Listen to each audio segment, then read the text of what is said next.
네, 안녕하세요. 정현석 변호사입니다. 오늘 말씀드릴 내용은 대한민국 수도 이전에 관한 내용이에요. 전국에 있는 부동산 시장이 굉장히 혼란스러워지면서 정부가 이에 대한 방편 중에 하나로 수도 이전을 추진하겠다라고 하는 발표를 했죠.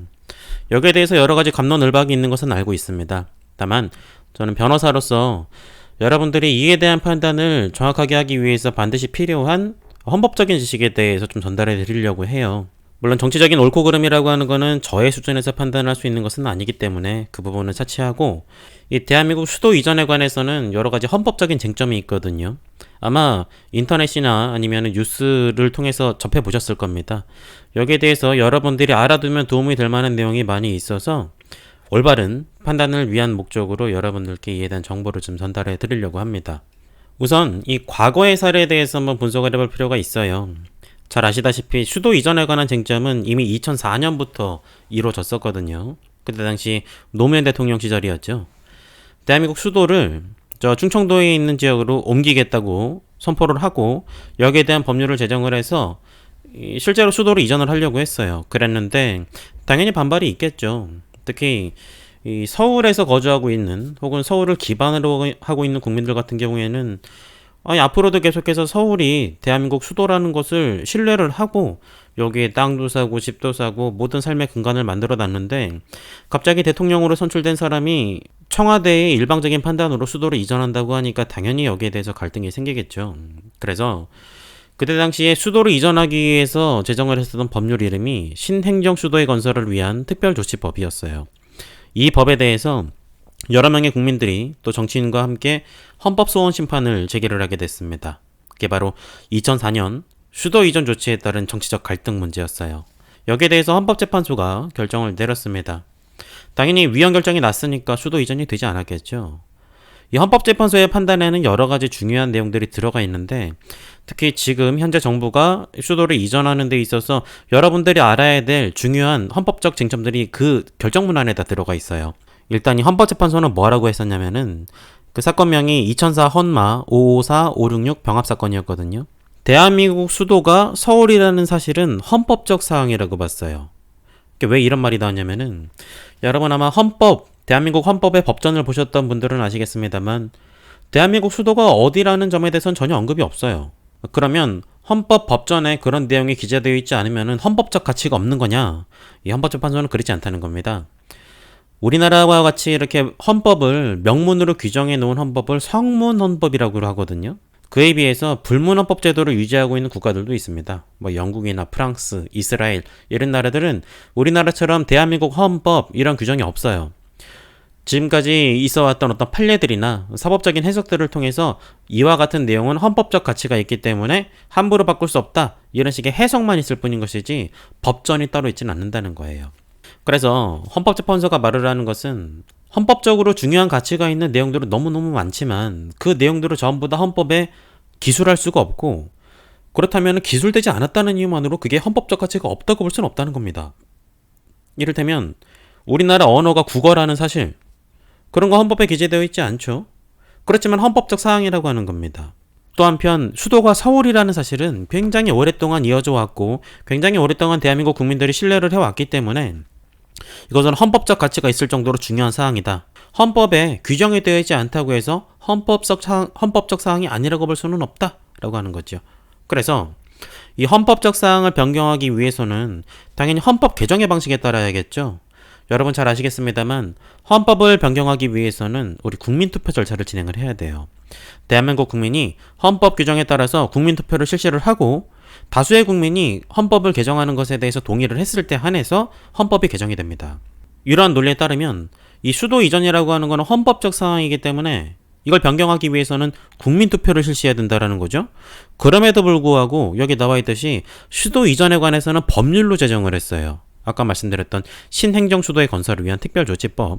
그래서 이 헌법재판소는 결정을 하기를, 지금 이 법률, 수도를 이전하는 이 법률은 수도가 서울이라는 내용이 포함되어 있는 이 관습헌법을 위반한 것이고, 뿐만 아니라 국민들이 마땅히 국민투표권을 행사를 해서 변경을 해야 될 사실을 법률로서 시도를 했기 때문에 이 부분은 헌법 제130조에 의한 국민투표권을 침해한 것이다. 그래서 위헌이다 라고 얘기를 한 겁니다. 지금 그러면은 아무것도 조치가 이루어지지 않았냐? 그렇지 않죠. 지금 행정기관들은 전부 다 세종시로 이전이 됐다는 겁니다.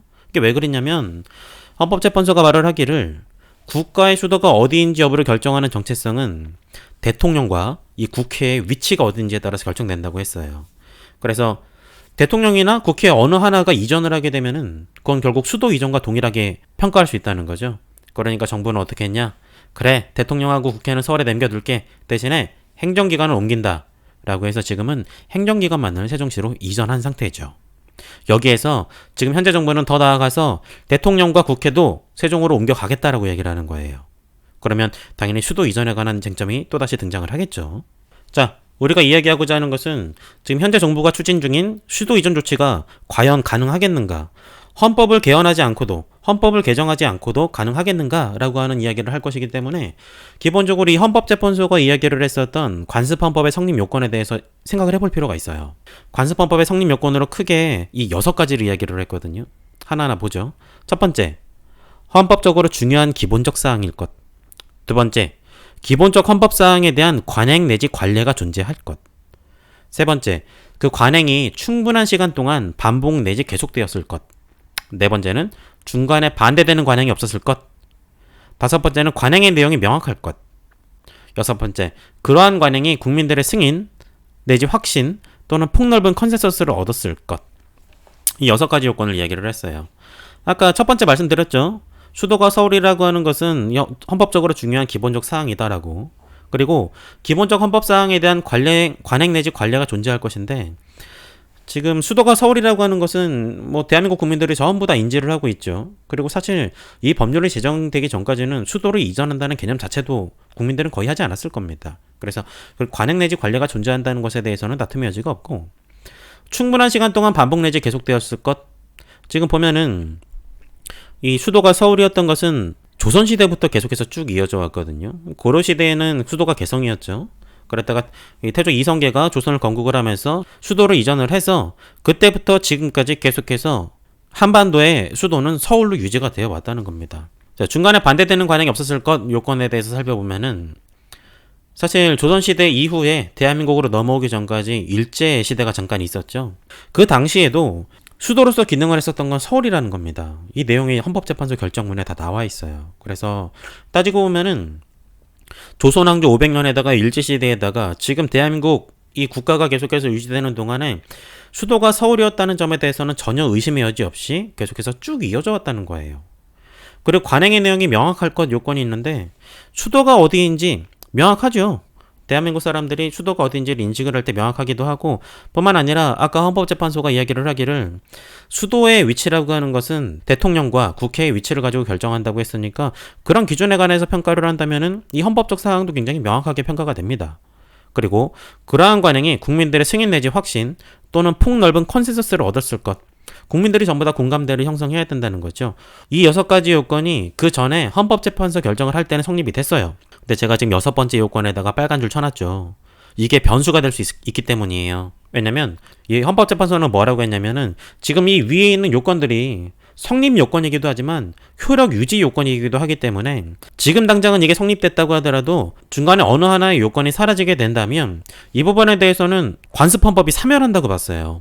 이 지금 적어놨죠. 관습헌법이 성립되었다 하더라도 헌법적 상황의 변화에 따라 이 위반이 일반화된다면 해당 관습헌법은 자연히 사멸한다. 그렇기 때문에 6번째 요건, 만일 국민적 컨센서스가 사라진다면 이 관습헌법도 사멸할 수가 있다는 거죠. 이 부분에 대해서는 조금 더 이따가 자세하게 설명드리도록 하겠습니다. 그리고 헌법재판소는 뭐라고 말을 했냐면 이 관습헌법의 폐지 또는 변경 방법에 대해서 관습헌법은 성문헌법과 동일한 요력이 있기 때문에 이 관습헌법을 개정하기 위해서는 성문헌법의 개정 방법과 동일한 방법을 이용을 해야 된다. 다시 말해서 국민투표를 이용해야 된다고 했죠. 그렇기 때문에 수도를 이전하고자 한다면 대한민국 수도가 서울이 아니라거나 서울 외 다른 지역을 수도로 특정한다는 취지의 헌법 개정을 해야 된다는 겁니다.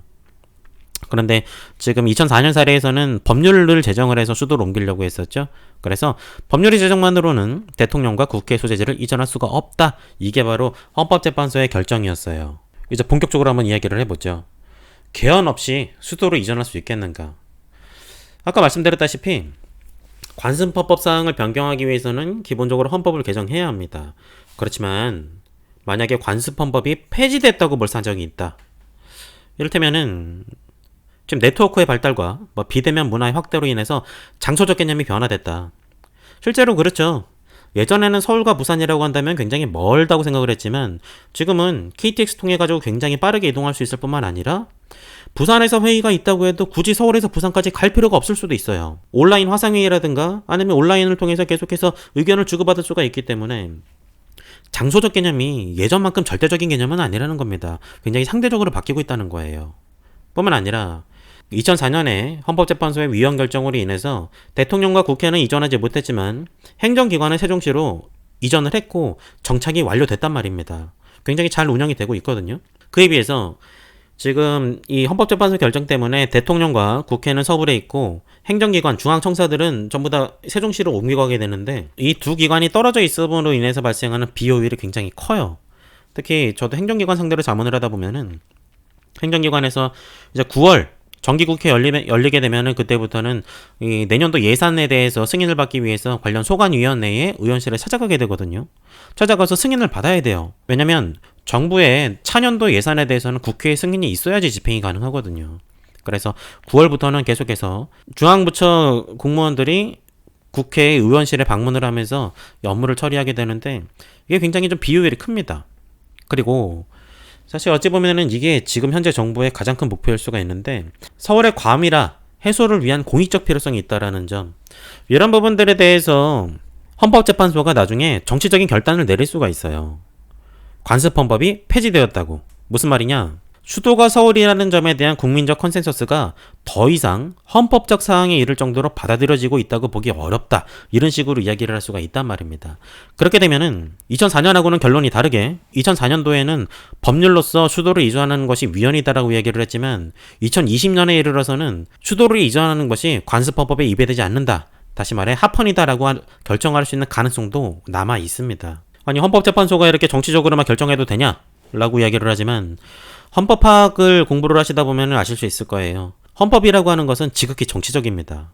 왜 그러냐면 헌법이라고 하는 것도 결국 이 주권자들의 결단이거든요. 헌법에 명문의 규정이 있기는 하지만 그 규정을 해석하는 기준이라고 하는 것은 시대가 변함에 따라서 바뀔 수가 있어요. 그리고 그것이 국민주권주의에 부합하는 해석일 수도 있고요. 물론 법적 안정성은 떨어집니다. 이렇게 하면. 그래서 이 어떤 탄력성을 유지를 한다고 하더라도 탄력성은 최소화시켜야 되는 것이 바람직한데 그럼에도 불구하고 헌법적 해석이라고 하는 것은 시대 상황의 변화 그리고 어떤 필요성의 변화에 따라서 변경이 될 수가 있는 게 헌법 해석에 부합하기는 해요. 다만 그럼에도 불구하고 아까 제가 중간에 말씀드렸다시피 만약에 수도를 이전하는 법률을 이 현재 국회와 정부가 제정을 하게 된다면 결과적으로 헌법재판소에 한번 들렀다 올 수밖에 없습니다. 왜냐면 2004년도하고 똑같은 일이 벌어질 거거든요. 자, 일단 그러면 여당에서 법률을 제정을 합니다. 수도를 이전을 하는 법률을 제정을 해요. 그러면 반대하는 국민들과 야당을 통해서 헌법소원심판 청구가 제기가 될 거란 말입니다. 그러면 과거에도 헌법소원심판 청구의 적법성에 대해서는 인정을 받았기 때문에 헌법재판소가 심리를 할 거예요. 그런데 문제는 과연 헌법재판소가 심리를 하면서 그 기간이 얼마나 걸릴지, 과연 이번 정권 내에 결론이 나올 수 있을지 여부는 장담하기가 어렵다는 거죠. 왜냐면 수도를 이전한다는 것은 굉장히 중요한 내용이거든요. 짧은 시간 내에 심리를 해서 금방금방 인스턴트처럼 판단할 수 있는 그런 내용이 아니라는 겁니다. 그러면 일단 헌법재판소 결정이 나오기 전까지는 여전히 부동산 시장은 불안정하겠죠. 현재 정부가 수도 이전의 그 이슈를 대던진 이유는, 가장 큰 이유는 부동산 시장의 불안정 때문이었거든요. 그래서 단기적으로 부동산 시장의 안정화를 위한 효율적 조치라고 보기는 어려운 점이 있습니다. 왜냐면 아까 말씀드렸다시피 어차피 이 법률 제정한다고 하더라도 헌법재판소 들렀다 오면서 시간이 굉장히 지나갈 거기 때문에, 그렇지만 장기적으로는 옳은 방향이라고 볼 여지도 있어요. 이건 법률적인 이야기는 아니고 좀 약간 역사적인 이야기인데, 사실 광복 이후에 대한민국 정부가 수립이 돼서 이 현재까지 발전하는 과정에서는 이 의도적인 불균형 개발이 기반이 되어 있었거든요. 전쟁 이후에 6.25 전쟁 이후에 전국은 쑥대밭이 되어 있었고, 여기에 대해서 산업적인 성장을 불러일으키기 위해서는 전국의 도시를 균형적으로 발전하는 것은 사실상 불가능했다는 겁니다.